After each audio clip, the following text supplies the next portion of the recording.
Internet, y'all got us all the way up. We met that dude, Duke the Jeweler, the night before. We was gambling. The next day, dude followed us to the concert. When we left out the concert, we under the garage. Dude went to his car by himself and walked down to the parking lot. That's when somebody tried to kill him. Is that a jeweler named Duke recently got killed. And the story's really messed up. So I want you to talk about what happened.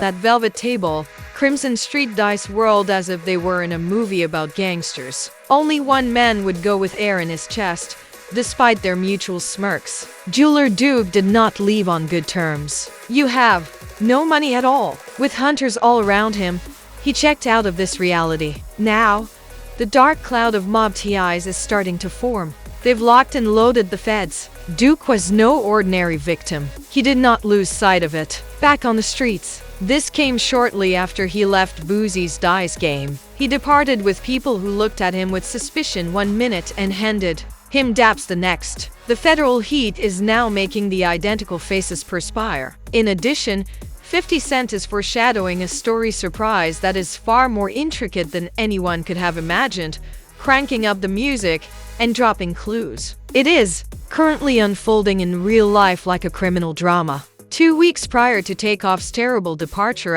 Duke was engaged in a dice game that remarkably resembled a setup used by Prince JRB, and everything breaks down when the wrong person begins to win. Currently, the inner circle of Mob Tie is being closely watched. Boosie Little Camino once skated past Prince JRB, who was initially whispering. It is now regarded as official documentation. However, how did this happen? The reason we should go back in time is what appeared to be a chill. It's possible that the dice game was a smiling trap from the beginning. Duke the Jeweler appeared to be living the dream from the outside. Raised in Chicago, he was self-made and created his empire from the ground up. He wasn't simply shackling people who were vying for power either. This man was producing high-end items for real major league power players, not just for the glamour of social media. He wasn't in Houston just to brag. This was serious talk about money. Boosie reportedly received a custom project. With the best bits of pure Aishi in hand, Duke packed his $1 million Louis bag and left. He had no idea that the business meeting would be a covert ruse. Let's focus on that dice game now. It wasn't your usual gambling night, if you believe the audio that Whack 100 released to the public, and this is coming from someone with a lot of street contacts. It was planned. According to rumors, Prince JRB may be responsible for what some have dubbed a loaded dice business. Then comes the mind-blowing part. The three names are all the same: Wolf, Big Capri, and Lil Cam. They shuffle those dice in a cadence too flawless to miss, like a practiced act. However, unless someone breaks the loop and the entire plot falls apart, House never loses.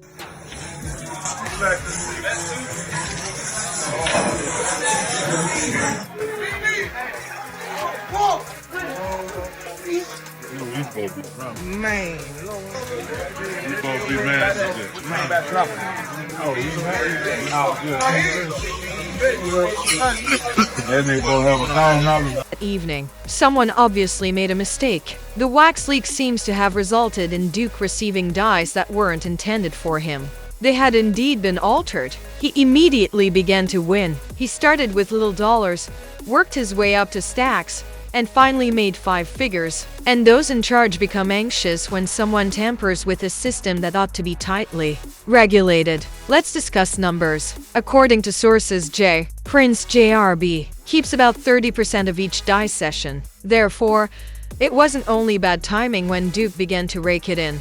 As a result, someone was losing money. Duke didn't keep quiet about it either. He was lively, boisterous, and intelligent. Throwing money like confetti and filming every flex for social media had him on full ice. At this stage, the temperature begins to decrease. When you freeze that night's video, you'll see Boosie whistling softly. Not too loud, but just enough. Then his nephew turns to face Duke. Then, as a silent cue, a man wearing a red sweatshirt leans close and taps the nephew's arm. The entire atmosphere changes in an instant. For a moment, Duke is beaming and living big. The air then looks to have been pulled out, moving out of the space, and Duke disappears a few minutes after that change in energy.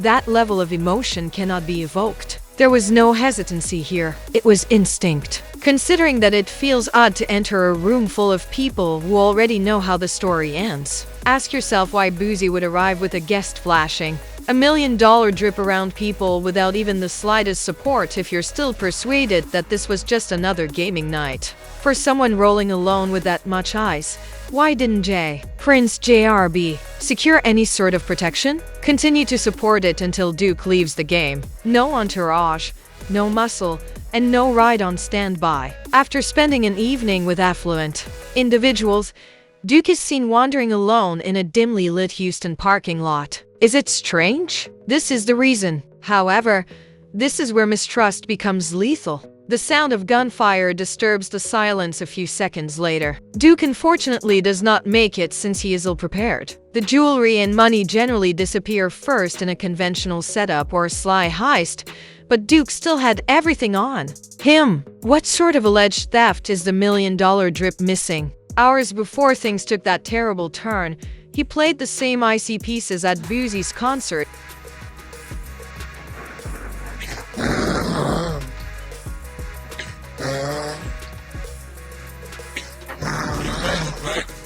Went through a hard time but never gave up. I stayed tough, even when I got my chain stuck.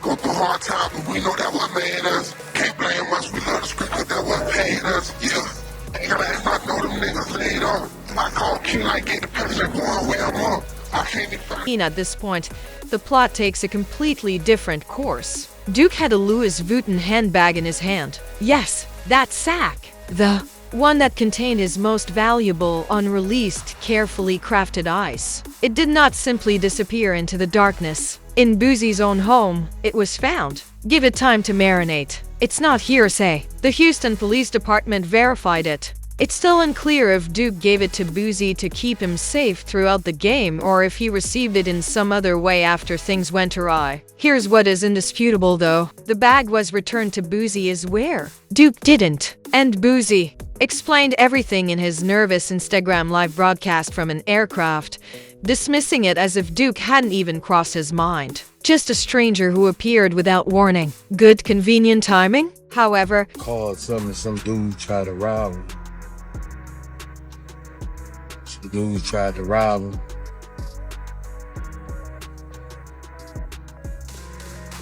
Some dudes had tried to rob me and walked off by himself, man.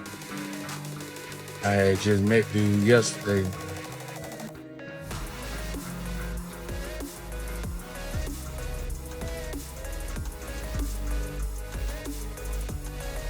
Some big try to rob dude, man. Dude must ain't get up. Folks from Flight Sec, we're number 2 to departure, flight attendants, please clear the cabin. Just wait a moment. Did Boosie mention that Duke was expected to make him a unique piece? You invited the man to an exclusive dice game, despite the fact that you barely knew him, and then you let him go to his car by himself, displaying an impressive level of shine. Yes, that plot has more problems than a soap opera twist. Boosie didn't stop there either. we was in a garage. He must have walked outside to the parking lot. We was in a garage. We heard the but it's like they was far away in the parking lot. He must have went to his car or something, bro. Dude was finna make a piece of it too. Dang.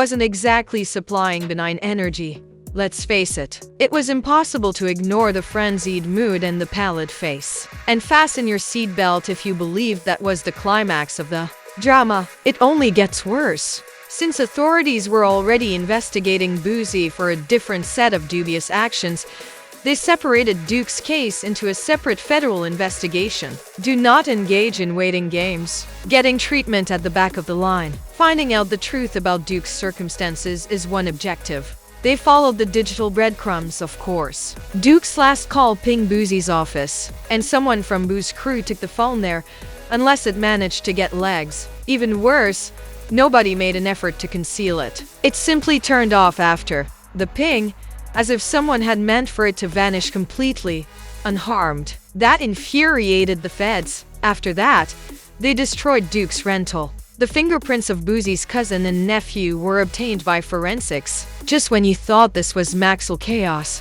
you're surprised. Observing from outside, the Puffin declared that they saw Duke walking by himself to his car. Everything appeared to be calm until it wasn't. Suddenly, Boosie's nephew showed up there as though he had been waiting for the appropriate opportunity. Duke is credited with throwing the initial hit. Therefore, he must have noticed a shift in the environment, tried to compete. But with one quick move, things were already different.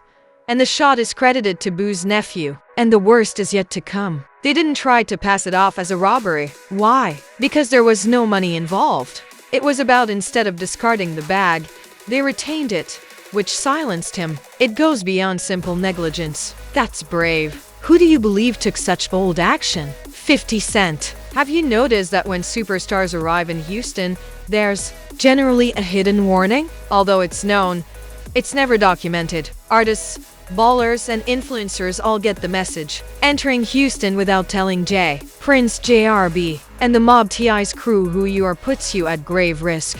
However, this is the messy part that no one wants to admit. What if you are told to check in with the same crew that is pulling the strings? Recall that Prince JRB hosted a dice game in which Duke rolled up. The same setup from the night takeoff. Killed him. And then Duke vanished as well. The entire check-in atmosphere shifted from one of safety to side eyes. Because if Prince JRB had Houston on lock, as he claims, it would be odd to have two visitors leave caskets. You had to listen to WAC 100. Covering for him, hanging out, everything is cool. Let's go here, let's go there, let's go here, let's go there. He introduces the dice game. He got three right, who rotate the dice. Now these dice is loaded. Tell me it's a Wolf, Big Caprice, and watch this, and Little Cam are the loaded dice rotators, right? He said, why? There was a situation that occurred that a certain jeweler round and got past the dice on accident and was hitting all them for a couple hundred. They got irritated about that. I ain't gonna go too far into that story because, right, boom. The only way they could get their money back was hire money back. He said, but Lil Cam, Wolf, and Big Caprice are the three designated to say I'm up, I got the next. And they entire situation is set up, saying that Prince JRB entices artists with a fake, cozy feeling, soothes them, and then engages them in dice games with people. To all the entertainers, you know, Dukes of Hazzard was one of my favorite shows, right? I don't know if y'all watched it. I was thinking about Daisy Dukes for a reason. I don't know why I said that. You know, one might go with it, may not go with it, but I don't know. The math is math and let it math. But entertainers, beware. Oh, with Prince Jr., when he talked about let's go shoot some dice. Because the loaded dice crew of three, Cam, Wolf, and Big Caprice. We know Lil Cam in there because I believe somehow, some way, he was caught up in the dice situation. Rest in peace, Takeoff. I don't know what's going on. But what I do know this, Prince Jr. got a whole thing that when y'all come into town, hold on, bro. Didn't they say Fifth Ward earlier that day shooting dice? Yep, that's a fact. That word been out, Wack. That word been out. We been out that memo. And then, so they've been getting hit all day, and it got to the point that the thing, Quavo like, getting into dice. That's what this nigga Prince Jr., boy, these niggas got all kind of shit going on down there. They say, he said the jeweler nigga got past the dice. He didn't even know the motherfuckers was loaded. He just think he hit. These niggas is mad as a motherfucker. Cause they like nigga.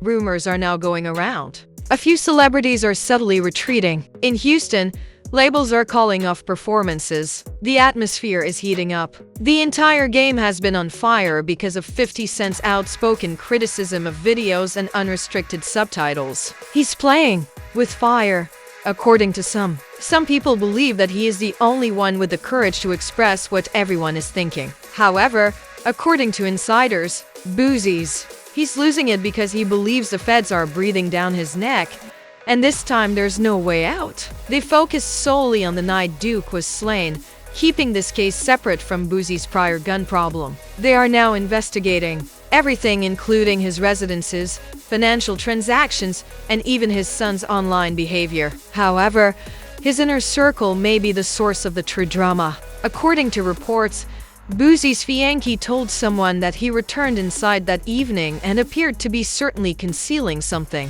Nevertheless, Boosie continues to act as though he is inexperienced and deserving of an award. As if we haven't heard the same sentence 100 times before, he continues to twist it. They are now discussing the actual teeth in whispers. Boosie falls. With whom is he traveling? Boosie, let's be honest, is not a solo act. In the midst of the chaos is his nephew. The name of his cousin is in the midst of all of this. Additionally, he's connected to Prince JRB, who has already faced criticism following Takeoff's regrettable departure. Everything appears to be random. Moreover, it appears like all of the threads come back to the same circle. But hold on, it will become hotter twice. Finesse. Hardy is being openly criticized by the same musician that once backed his mob ties. His name was Prince JRB. To hardly bring up his name in each meeting. Clearly, something broke. At first, there was only a tiny difference. Junior's grace was gone. No backstage photos or group performances. The murmurs then became loud. Everything seemed to have fallen apart because of a woman. Not just any woman, though. The mother of Finest's child. Ash allegedly fixed him up with her own mother and phoned the police, which led to his getting into problems again because of a probationary issue. You know who cleaned it up for you? Prince Sr., of course. After a few phone calls and some behind-the-scenes networking, Finesse was back out in 2 weeks. Was he faithful, though? Not at all. Finesse immediately returned to her. The senior tapped out at that point. On Twitter, he said it aloud. No sugarcoating. By all means, I advised the real-life comrade to avoid that female. I had to intervene to get the friend out of jail, but he refused to listen. You should use caution if you believe these women are trying to protect you. At this point, the scenario goes from awkward to downright explosive. There are rumors that Prince JRB, Finest's girlfriend, may have been the target of stalking. He is even accused of getting her pregnant. Is there evidence? Not at all. It hasn't stopped, though, even when others are doing it with grace. It says a lot. Some admirers begin piecing it together, while others dismissed it as sloppy hearsay. Junior and the Takeoff team have had disagreements. He and Boosie are developing a silent static. Finesse is now sobbing in front of everyone. People want to know how many silent battles you can start before your entire empire falls apart. Let us be honest. It only takes one slip up when your brand is all about intimidation, control, and behind-the-scenes chess moves. After one leak, one artist, or one treachery, all is gone. Now, everyone's eyes are locked. Who will speak first, Boosie? Will Finesse reveal the truth, or will Prince JRB fabricate the whole tale to protect himself due to 50 Cent's preoccupation with underworld drama? In any case, it's rapidly approaching, and those quiet whispers are becoming door-knocking echoes. Federal investigators are investigating Boosie's wealth concealments in great detail behind the scenes. The baton they're filming his Georgia land, and the entire Rouge estate. Every coin is being watched. This makes it more than just speculation.